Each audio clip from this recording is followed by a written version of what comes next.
Hey guys, and welcome back for this particular episode. Today I'm going to talk about my grinding station and bench grinder. First of all, the steely-eyed ones amongst you will notice that I haven't got the shroud on this side, and to be perfectly honest, I took it off and I can't find it.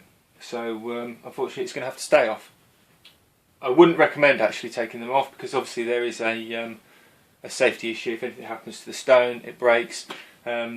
These are designed to contain that, but being as I haven't now got it, I do actually take this wheel off fairly frequently to put buffing wheels on there. And now I've lost it, there's not really much I can do about it, so I just have to wear eye protection and hope it doesn't chatter.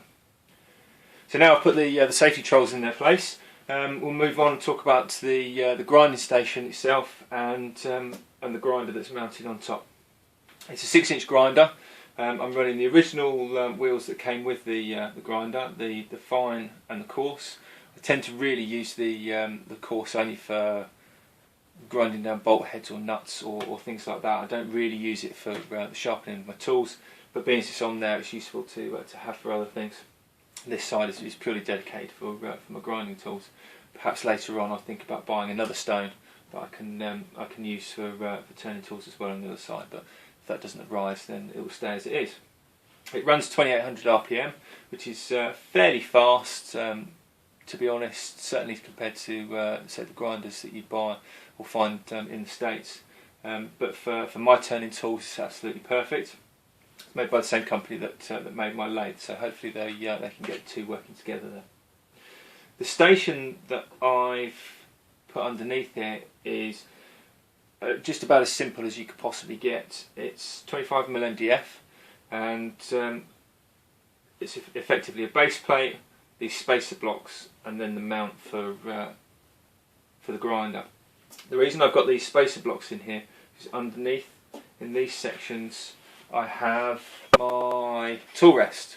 The tool rest is a 25mm mild steel box section onto which has been welded two pieces of sheet steel, one at a right angle and then the end cap on the end, and that creates a rest for the end of the tool. You could buy these from tool suppliers. Various tool manufacturers make these and sell them, but to be perfectly honest, and in my opinion, they're not really anything more complicated than this. There's a company in the UK that makes some excellent turning tools that sell these, and there's also a company that's very popular in the States that make these, and as I say, I don't think they're anything more complicated than this. I had this welded up by one of the apprentices where I used to work. You could probably, even if you are a regular car mechanic or something, somebody who's got some welding kit, even if you've got it yourself, quite easily have one of these welded up, either at say your local garage or somebody you know who welds, or even yourself if you've got the kit. But it really is very very simple. It fits into the slots, and all I've done above is put in a threaded insert with a matching carriage bolt, and then I've bent it over just so it locks it. It doesn't have to be cranking tight, but it does. I don't know if you can see, it does actually leave a small mark where obviously the tools go, just to stop it slipping, and that fits in either side. And with this I can sharpen my rough bowl gouges, spindle gouges, parting tools. Most of my tools, to be honest, purely with this.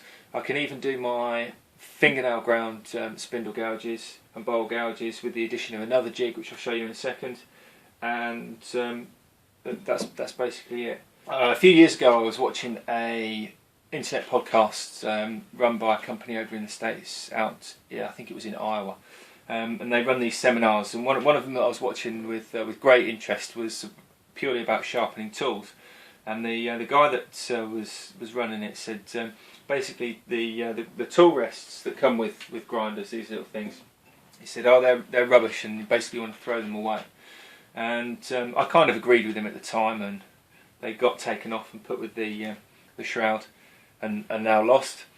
and I think it was the worst piece of advice I was ever given in regards to sharpening tools, because I really need that for sharpening my my scrapers. So now I've got to make a new tool rest to go around this bar I can set height and angle with. So I'm actually going to sharpen my scrapers, and I have been for the time being, on this little tool rest, and it just goes to prove that they're not rubbish and they do work for scrapers. So I've got to do something else. Hopefully that'll be for another video. Talking of other videos, please do check out my my other videos here on YouTube, and don't forget to subscribe. I do put, or I am putting videos out fairly regularly at the moment, and I've got quite a few filming.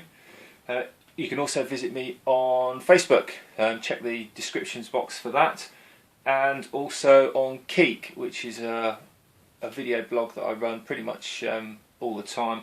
And if you follow me on there, you'll find out what's going on in the background and things like that. So hopefully see you again soon.